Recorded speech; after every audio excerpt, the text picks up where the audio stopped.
Tiwaawan la am téeméeri lu gàmmu. Bismillahi rahmani rahim. Wasalaatu wasalaamu ala ashrafil mursalin sayyidina Muhammadin wa ala alihi wa sahabatihi ajmaïn. Chers frères en Dieu, nous vous souhaitons la bienvenue à Tivaouane, ici sur l'hippodrome de Tivaouane, et vous adressons nos remerciements au nom du responsable moral du Daïratul Moustarchidine wal Moustarchidat, Seyd Mouhamadul Moustapha Sy. Vous savez, camarades, chers frères en Dieu, que le Daïratul Moustarchidine wal Moustarchidat a deux rendez-vous majeurs avec l'histoire. Le premier, c'est l'Université du Ramadan, qui est une occasion pour renouveler notre intimité avec le Seigneur, mais aussi avec le Coran. Le second rendez-vous, c'est le Maulid, ou la naissance du prophète, une occasion saisie pour magnifier notre attachement au sceau de la prophétie, Sayyidina Muhammad sallallahu alayhi wa sallam. C'est en 1998 que le guide spirituel du Daïra, Serigne Cheikh Ahmed Tidiane Sy radiyallahu ta'ala anhu, a initié le gamou de chant de course après des années d'absence de Tivaouane. Donc de 1998 jusqu'en 2012, Serigne Cheikh a toujours présidé le Maulid au niveau de chant de course avec le talent que tout le monde lui connaît. Durant son speech, il a toujours donné un aspect universaliste à la cérémonie. Un universaliste donc qui a toujours abordé dans sa communication tous les thèmes ayant trait à la philosophie, à la mystique musulmane, à la science, à la théologie, etc. Après 1992, il a donné le flambeau à Serigne Moustapha Sy, le responsable moral du Daïratul Moustarchidine wal Moustarchidat, qui continue à perpétuer l'œuvre de son père, mais aussi de son grand-père. Cela pour s'inscrire dans le sillage des enseignements de Cheikh Al-Hadji Malick Sy, radiyallahu ta'ala anhu, l'initiateur du Maulid, mais aussi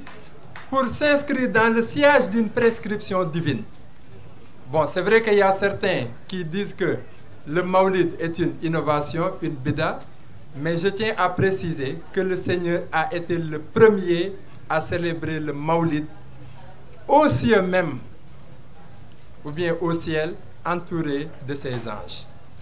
Parce que quand il a dit « Inna Allah wa malaikatahu yusalluna ala nabi » Ya ayyuhallazina amanu sallu alayhi wa sallimu taslima. Le Seigneur lui-même, Allah subhanahu wa ta'ala, ne cesse de prier sur son prophète Sayyidina Muhammad sallallahu alayhi wa sallam. Non seulement il le fait, mais il a donné l'ordre aux anges de le suivre dans cette dynamique, de même qu'aux musulmans. Et cette invocation n'est pas entrée dans l'oreille d'un sourd. Parce que Cheikh Al-Hadji Malick radiyallahu ta'ala anhu, sensible à cette invocation divine, lui aussi n'a pas voulu être en reste. Comme il l'a dit, Naroum sana al-Mustafa ba'dama ata sana'un min al-hadi ilayhi jamilu. Il a dit que comme c'est le Seigneur qui a commencé lui-même à prier sur le prophète Sayyidina Muhammad sallallahu alayhi wa sallam, suivi en cela par les anges, et qui a donné l'ordre aux musulmans de le faire, moi, Cheikh Al-Hadji Malick, je ne vais pas rester en reste. C'est pourquoi il l'a initié depuis 1902, une manifestation qui a fini par prendre des proportions nationales, voire internationales. Le Daïratul Moustarchidine wal Moustarchidat donc est venu s'inscrire dans ce sillage sous la présidence d'abord de Serigne Cheikh Ahmed Tidiane Sy, puis sous la présidence effective de Serigne Mouhamadul Moustapha Sy. Raison pour laquelle nous vous avons conviés à cette rencontre pour vous permettre de glaner toutes les informations relatives à l'organisation du Maoulid des champs de course. Mais avant cela, je tenais à faire une précision de taille. Beaucoup de vos collègues nous ont interpellés, nous ont appelés au téléphone pour dire qu'ils ont lu à travers les réseaux sociaux que Serigne Moustapha a un invité d'honneur pour cette présente édition. Je tiens à préciser qu'il n'y a jamais été question d'invité d'honneur dans toutes les éditions que le champ de course ait connu. Le seul invité d'honneur au Gamou de champ de course, c'est Seydina Mohammed sallallahu alayhi wa sallam, dont on célèbre la naissance. C'était une précision que je voulais apporter. Wolof moo wax ni lu yëngu la ko yëngal moo ko ëpp doole. Lii ñuy def yépp depuis 1 mois wala lu ko jiitu di waajal loolu kenn rek moo ko sabab muy Sayyiduna Muhammad sallallahu alayhi wa sallam. Wante koo xam ni yàlla subhanahu wa ta'ala waajal na ko ay milliards d'années boobu bindagul sax adduna yi ngir lan kii war a ñëw projet bi mu am moom sunu borom mooy bu sottee li mu bind yépp àndandoo ak moom sunu borom di ko tàccu di ko màggal ni ko lii yow rek yaa ko ndax soo demee ci Cheikh Al Hadji Malick radiyallahu ta'ala anhu bi muy indi tagg bi mu tagg yonent bi sallallahu alayhi wa sallam ni ko maxar yi waxee laata muy wax kan mooy yonent bi sallallahu alayhi wa sallam dafa sant sunu boroom ci bind gi mu bind moo tax mu wax ni alhamdulillahi zil ijaadi wal qidami mumiddina bi wujudil badri zil qadam yàlla mi bind mu ne ñu ngi koy sant wante bi mu bindee moom sunu boroom mbindeef moomu ci leeram ci la bind lépp loola boobu Adama ñëwagul boobu dara amagul kon yàlla su dee waajal juddu yonent bi sallallahu alayhi wa sallam ay milliards d'années di ko waajal ci ay buxóor ay géej yu muy féey ci leer ay tant yu muy dem di ca répété ay baat pour ruuxam naan ci leer lu mu mën a nàndale arwaax yi ba fi mu dogoo ci ni mu ngi bind mbindeef moo xam ni daf koy def représentant ci kaw suuf toog milliards d'années ni mbindeef moomu nag ci ban laa koy bind la ca xew-xew ca ci ñi ci jaaxle ci ragal yàq waaye la ca xew-xew ca ci ñi jàpp ni bu kooku ñëwee ñu folleen waaye ñi jaaxle laajte tontu na leen ni leen li ma xam-xamu leen ko ñu ni teg ba mu bind aadama alayhi salaam bind ci moom ay sët yu mu def ay yonent ba sët yi mat 124 000 ki mujjee ñëw na mu ni projet bi ma tàmbali woon ay milliards d'années tey jii la sotti moo tax fii laa koy yemale moo tax bi yonent bi sallallahu alayhi wasallam ñëwee beneen yonent dootul ñëw waaye foofu jaaxle am na ndax patron malaaka yi di Jabrail moo am lu ko jaaxal ndax ñi jiitu dégg na ci ay tur yàlla tudde leen ko am na ku mu tudde xalilullah nee na mooy xaritam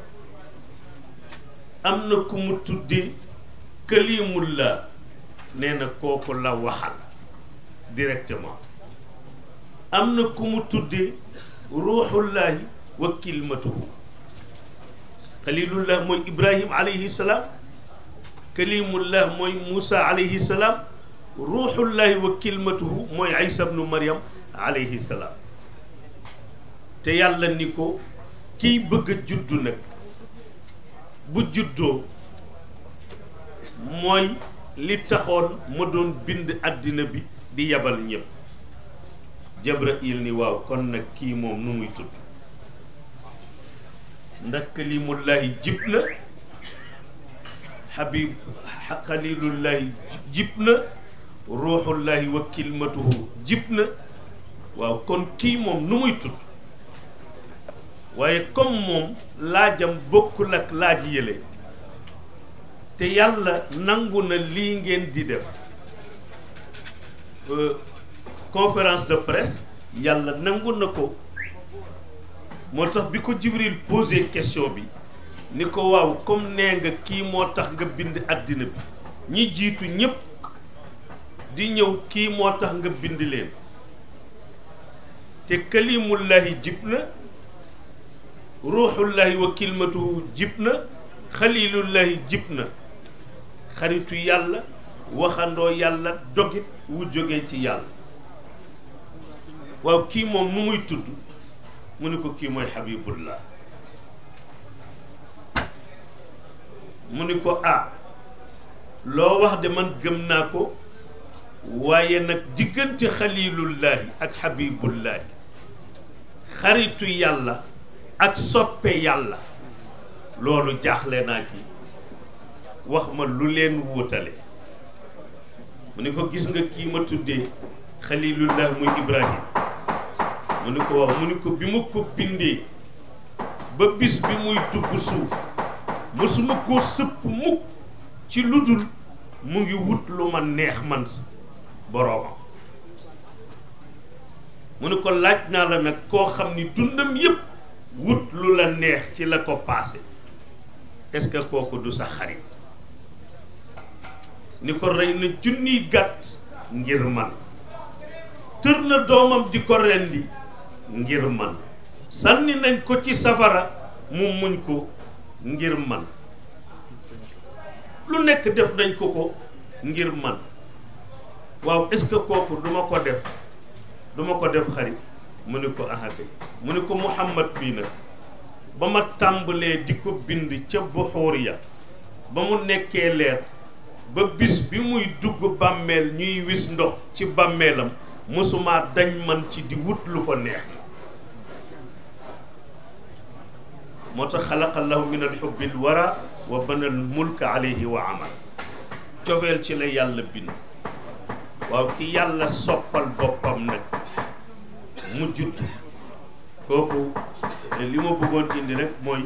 biddaa jiñ ci wax di juddu yonent bi màggal ko biddaa la moo tax biddaa bu ñaaw moo xaraam waaye biddaa xasana araamu moo tax kii sosoon gàmmu champ de course di Seydi Ahmad Tijani si nee na xulli sauli fa biddaatun mardiyatun waaye aadim biha min bidaatin lam tujhad nee na ki lay laaj te bëgg lay rey ci laaj bi di ci insister nee ko bidaa la waaye nee na bidaa la bu yàlla gërëm bu rafet xadara sëñ Babacar si lu dul dëgg radiyallahu anhu du fa yàgg te 73 la sosu ba tey mbooloo mu toll nii nag di ñëw fii gàmm gu toll nii ñu di ko def ci am réew ma ña ca nekk ñooñu di organiser gàmm gi am nañ ca cër mais ñi yore réew mi ñoom itam am nañu taxawaay buñ ci war a taxaw loolu moo tax nag yàlla def na comme fii ci Tiwaawan décision yi ñuy régler gàmm gi fi lay jóge moo tax ñu jaar ci préfet wu dëkk bi ñu jaaree ci moom service yi ñu soxla yépp bind nañu leen moom itam mu bind leen waaye service yépp macha allah tontu nañu ci turu ministre de l'intérieur li mu war a yónnee ci ay bâche yónnee na ko fa bu dee service yi Sénélec SDE tabaarakallaahu waa police sapeur pompier waa hôpital Sonatel ñoom ñëpp ku ci nekk jàpp na ci ak ñi nga xam nag ni nii ay bonne volonté lañu ku am sa ndox indi ko ku am loolu jàppalee nga jàppalee nu ko ñii di ay entrepreneur ñii di ay taalibe ñii di ay am di jàmm ku nekk daal wane nga sa yéene ci def sa participation ci gàmmu gi ñuy gàmmu ci champ de course mais nag ma leen di xamal ni Serigne Moustapha Sy ci jom ji ci moom gàmmu gi su ci kenn jàppul woon nit dina ko gàmm mosula wéeru ci kenn waaye nag bankul loxoom bi ni ku ñëw di ma jàppale du ma ko nangu waaye nag du wéeru ci kenn waaye lu ko waay defal ci teraanga nag tuutiwul kon macha allah moom la ñuy jëkk a sant di ko ñaanal yàlla ci ambition bi mu mas a am ci diine am ko ci tariqa am ko ci xadara maamam bi yàlla may ko mu eggale ko di ñaanal itam mbooleem ku ci def sa participation yàlla fay la yiw